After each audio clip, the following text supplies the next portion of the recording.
मिट्टी का दिल। एक गांव में एक व्यक्ति अपनी पत्नी और पुत्र के साथ रहता था।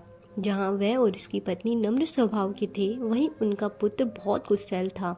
वह हर समय चिढ़ा हुआ रहता था और बात बात पर गुस्सा हो जाया करता था। गुस्सैल स्वभाव के कारण उसकी किसी से नहीं बनती थी।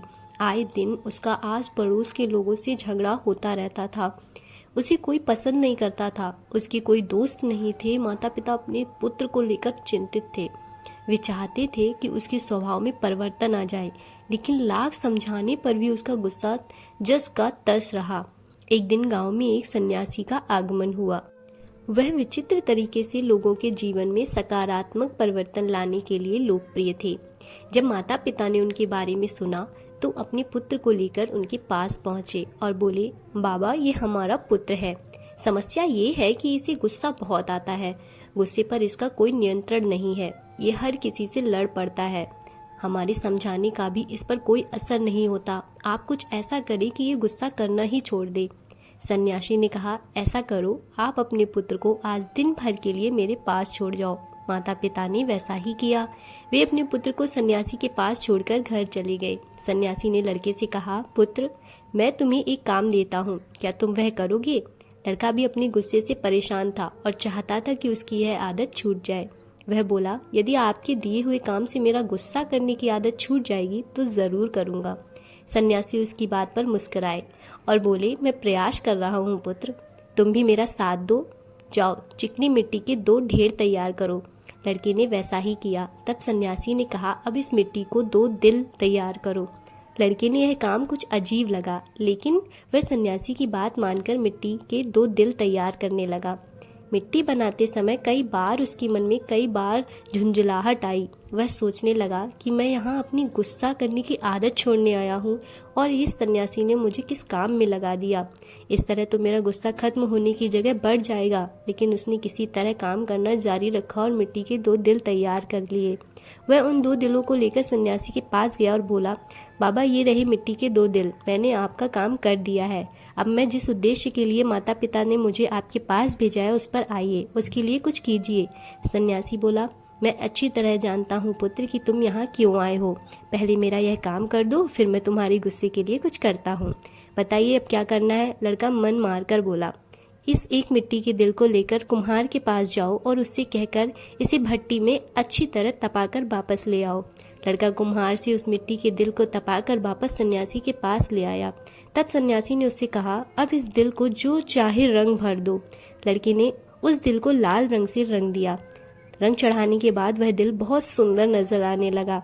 लड़के ने जब अपने दिन भर की मेहनत से तैयार उस दिल को देखा तो बहुत खुश हुआ और सोचने लगा कि सन्यासी बाबा से कहकर मैं इसे अपने घर ले जाऊंगा और अपने कमरे में सजाऊंगा। वह खुशी खुशी सन्यासी के पास गया और दिल दिखाते हुए बोला, बाबा, देखिए, रंग भरने के बाद ये दिल कितना सुंदर दिखने लगा है। हाँ, ये बहुत सुंदर दिख रहा है। आखिर तुमने इतनी मेहनत से इसे तैयार किया है, लेकिन अब तुम्हें इस दिल को हथौड़े से चोट करनी होगी। कहते हुए सन्यासी ने एक हथौड़ा लड़की के हाथ में पकड़ा दिया। अपनी दिन भर की मेहनत पर हथौड़े चलाते हुए लड़के को बहुत गुस्सा आया, लेकिन किसी तरह अपने गुस्से को पीकर उसने उस दिल पर वार कर ही दिया। हथौड़े की चोट से वह दिल टूटकर बिखर गया। लड़के को बहुत दुख हुआ। वह बोला, बाबा, मेरे दिन भर की मेहनत बर्बाद हो गई। लेकिन सन्यासी ने उसकी बात पर ध्यान नहीं दिया और मिट्टी पर का बना दूसरा दिल उसे देते हुए कहा, अब इस दिल पर भी हथौड़े से वार करो। लड़के ने वैसा ही किया, लेकिन हथौड़े की वार से उस दिल पर हथौड़े का निशान उभर आया, लेकिन वह टूटा नहीं। लड़का आश्चर्यचकित होकर कभी उस दिल को भी तो कभी सन्यासी को देखने लगा। वह सोचने लगा कि मेरे माता पिता मुझे किसके पास लेकर आ गए। ये सन्यासी बाबा तो मुझे पागल लगते हैं।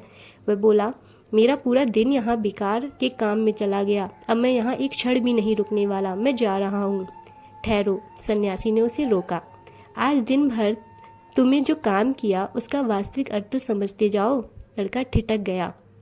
सन्यासी उसे समझाते हुए कहने लगा, पुत्र, जिस मिट्टी के दिल पर तुम काम कर रहे थे वह वास्तविक दिल का एक क्षय रूप था। जैसे तुम मिट्टी के दिल को आग की गर्मी में तपाया, वैसे ही अपने दिल को भी क्रोध की भट्टी में तपाते हो।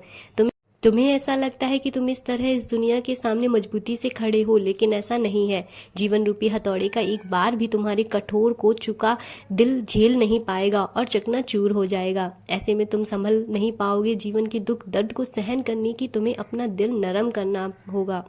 तब जब भी उस पर कोई दुख आएगा, उस पर कुछ समय के लिए असर जरूर होगा, लेकिन वह टूटेगा नहीं, बल्कि कुछ ही दिनों में संभल जाएगा। क्रोध जितना नुकसान दूसरों का करता है, उससे कई अधिक तुम्हारा स्वयं का करता है। इसीलिए क्रोध करना छोड़ दो। अपने दिल में प्रेम और क्षमा को स्थान दो। उसे विनम्र बनाओ। लड़की की आंखें खुल चुकी थी। उसे सन्यासी को वचन दिया कि अब वह अपने क्रोध पर काबू रखेगा और अपना व्यवहार सुधारेगा। सीख क्या मिलती है?